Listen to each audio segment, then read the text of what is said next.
Alright, ladies and gentlemen, I'm here on the show. Dodgers lose. Again, they lose their fourth straight game, 4 straight L's at home. After starting the season pretty good at home, they've lost 4 straight. This team is just, when they're not healthy, my God, man, are they unwatchable. The pitching sucks. The offense, if they're not hitting solo homers, don't do anything. They tried in the 9th, but it's too little too late. Already gave my 6 runs. I mean, they scored 2, but whatever. At least I guess they had to use Shelby Miller, but they've been playing really poor last 4 games. I felt the offense was picking it up, but now the pitching has just went to shit, man. They've lost 4 in a row. It's just been a brutal stretch. Obviously, this team still want to make the playoffs this year. But, like, they're just too talented, dude. Like, you're moving guys around, playing different positions. Ha-Seong Kim should not be playing center field. That should be Tommy Edman playing center field. Ha-Seong Kim, dude, he doesn't play center field. He's a gold glove second baseman. Why the fuck are we playing him at center field? I mean, we have to lead the league in homers given up. Because they gave up, what, like 3? Oh, man. And we have allowed 48 runs on this homestand. I know they're injured. I know they had pitching injuries and from the starters and the bullpen, but I can't just keep trying to use that as an excuse. Because they're just playing like dog shit right now, man. The offense really wasn't even that good either. If we're going to keep constantly giving up 7, 8, 9, 10 runs, we're going to have to score. And the offense is not going to do that every single day. And we were just dead from the start, man. Like, we give up 2 runs because, I mean, it should have been error, but it counts as a double. But, dude, by the top of the 3rd inning, we're already down 7-0. And 3 of our 5 runs come from solo homers, 2 by Mookie and 1 from Shohei. I guess the only positive Shohei hit a 17th home run. Despite the struggling, I guess we're still in first, but my God, a brutal stretch, man. It's just been brutal to watch. I guess we had to make them use a high leverage guys, but we just need to get healthy. I just cannot continue to watch this shit, man.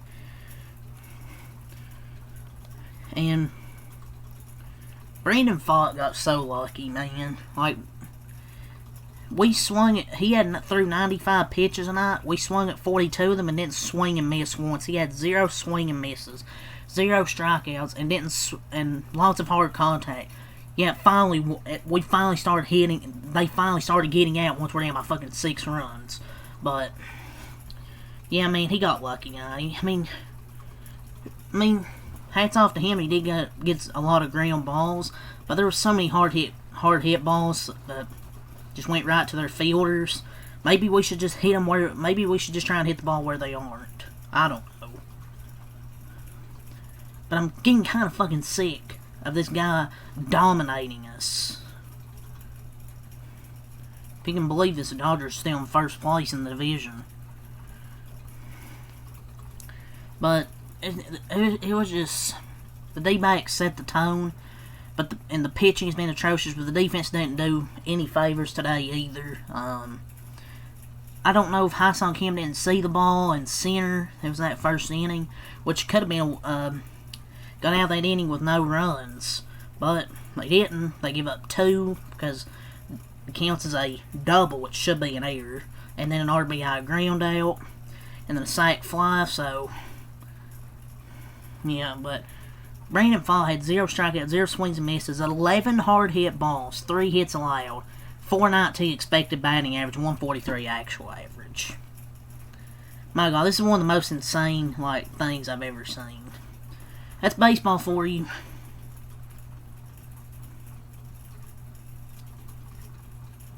That's just baseball. But Michael Conforto now update on his runner on base percentage.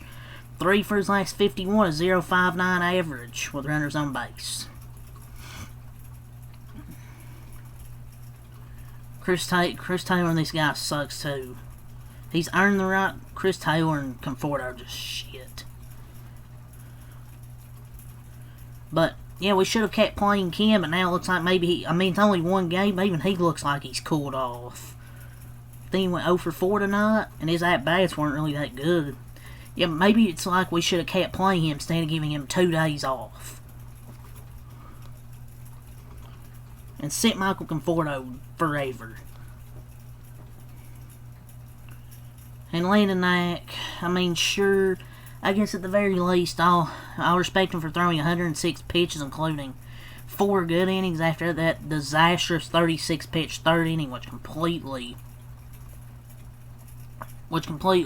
ruined the game there. It was basically over then and there. At least he threw 106 pitches. I don't think he's going to throw that many, but still, man. Oh yeah, I want to talk about the in the first inning.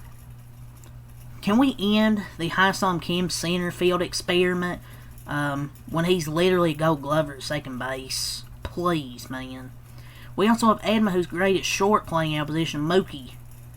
Well, actually, Edman is a Gold Glove second baseman, but I would rather just see him play center field because he can play center field too.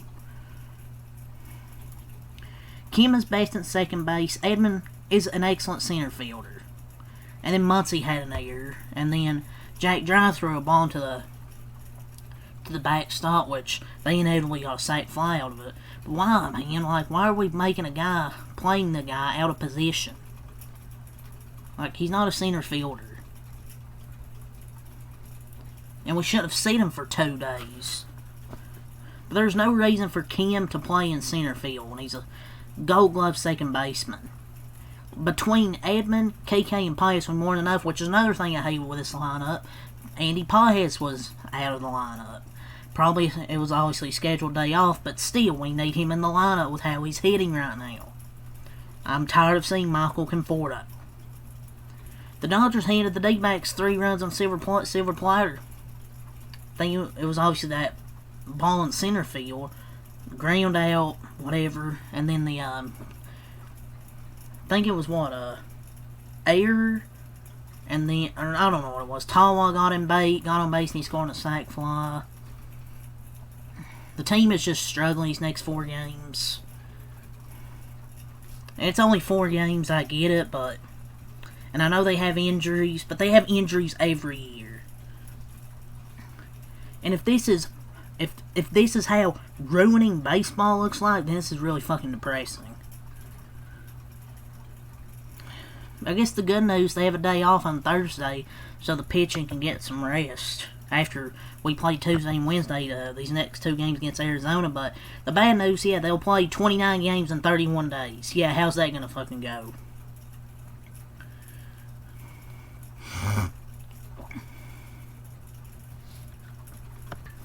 Oh yeah, and don't show them the teams they're gonna play in that stretch, because yeah, it's not gonna be the easiest stretch of games.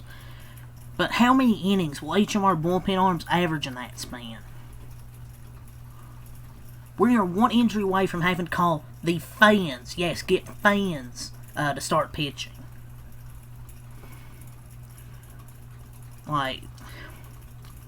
We have a $300 million payroll, and yet for the 2nd straight year, they're duct taping together starting rotation only 2 months into the season. I know it's a long season, and pitching injuries happen, but this shit happens every year, where we look at the rotational paper and be like, oh, this is gonna be such a good rotation, and a week or a month into the season, they all inevitably get injured. How, dude, man? So frustrating. Through the first 5 innings, the Dodgers had 8 hit balls and they were 1 for 8. Maybe we just ain't hitting it to the correct part of the field. This is what Joe Davis said in the broadcast, but essentially paraphrasing. But he said the Dodgers were 1 for 12 against Brandon Pfaadt this season when they hit the ball 100 miles per hour. The league average on those is 550. Luckiest shit I've ever seen, man. I mean, I guess, I don't know if they own us. He's done this in the playoffs against us in a few starts as well, but you're not getting my point. I wouldn't say he owns us. He just kind of gets lucky. But that's kind of what happens when you get down 7-1. Maybe we shouldn't get down 7-1. Maybe we should get actual pitchers that can fucking stay healthy. Betts hit 2 homers and Ohtani hit 1. Yeah, they were solo shots because nobody else could get the fuck on base. Frustrating, man. But the D-backs improved to 26-22. Dodgers improved to 29-19. They scored 2 in the 9th, but it really didn't matter. Brandon fought 6 innings, 3 hits, 300 runs, 1 walk, no strikeouts. They didn't have any swing and misses. I mean, I think he got lucky against us, but just weird. But he did get a lot of weak contact. But maybe we shouldn't be getting down 7-1 to begin with, so that wouldn't be a talking point. Murillo, 1 inning, no hits, no runs, no walks, 1 strikeout. Scott McGough, 1 inning, no hits, no runs, no walks, 1 strikeout. Ryan Thompson comes into the game, 0.2 innings pitched, 3 hits, 200 runs, 1 walk, no strikeouts. He's no longer a major league pitcher for the D-backs, though. It was a 9-3 game. And he gave up, 3 hits, and they had to bring in Shelby Miller just to get the final out. He's no longer a major league pitcher. He's like Paul Sewald. Remember Paul Sewald on the D-backs? He's basically Paul Sewald. Shelby Miller had to come in and get the final out. 0.1 innings pitched, no hits, no runs, no walks, no strikeouts. Got Kim out. D-backs had 11 hits for 9 runs. They had 2 in the first, 1 in the second, 4 in the third, and then 2 in the 8th for their offense. Marte was 1 for 5. Carroll 1 for 4 and a walk. Gurriel 1 for 4, a walk, 2 RBIs, had 2 homers. Suarez 1 for 5. Naylor 1 for 5. Moreno 1 for 2 RBIs. Tomwa 2 for 4. Smith 2 for 4. And Perdomo 1 for 2. 1 walk, 3 RBIs, had 2 homer. For their scoring, Suarez double. Naylor ground out. Perdomo sac fly. Gurriel, Moreno each hit 2 homers. Perdomo homers, and that's their scoring for the Dodgers. Dreyer, 2 innings, 3 hits, 300 runs, 1 walk, 1 strikeout. Should have at least only had 1 earned run. 5 innings, 6 hits, 400 runs, 2 walks, 3 strikeouts. I just don't know what the Dodgers see in this guy. I mean, shout out to him, he gave us 106 pitches or whatever, but he ain't a major leaguer. Matt Sauer with 2 innings, 2 hits, 200 runs, no walks, 1 strikeout. For the offense, Ohtani 1 for 4 and RBIs, solo homer. Betts 2 for 4, 2 RBIs, 2 solo homers. Freeman 1 for 4, Smith 1 for 4 and a walk. Teoscar 0 for 4 and an RBI. Muncy 0 for 3. Conforto 0 for 3 and a walk. Edmund 1 for 4 and RBI, and Ha-Seong Kim 0 for 4. What's even worse, he was the final out. And had a rough game, rough start that game in center field, and was final out to end up. Dodgers runs were an Ohtani solo homer. Betts solo homer, Ohtani solo homer, Betts solo homer, Teoscar fielder's choice, and an Edmonds single to score their 5 runs. 6 hits, 5 runs. The D-backs 11 hits, 9 runs. It's early in the season, man, but they've lost 4 straight. They've just looked like complete garbage pitching-wise. The defense hasn't been perfect. The offense had a rough night tonight, but it hasn't been the main problems. It's just been the pitching and the defense. But tonight, the offense was definitely an issue. But we did get unlucky, a bunch of hard-hit balls, but it is what it is, man. You can't just use excuses with that. They just weren't good. But they've lost 4 in a row now, but, you know, you go on cold streaks at times. I mean, it is what it is. See if they can bounce back in Game 2. It'll be Ryan Nelson, obviously, in Eduardo Rodriguez's spot in the rotation. There'll be Yoshinobu Yamamoto. So hopefully we actually show up, because if we can't get a great outing from Yamamoto, we're screwed in this series. Might get swept if we don't win tomorrow. But yeah, tough series, tough start of this 3-game series. But Game 2, 10:10 p.m. on Tuesday. Hopefully Dodgers bounce back, but lost 4 in a row. It's what it is. Sometimes you go on hot streaks in baseball. Sometimes you go on cold streaks, and Dodgers are back on another cold streak. So It's what it is, man. It's really all say. Like, comments, guy for more, and check them out. Peace.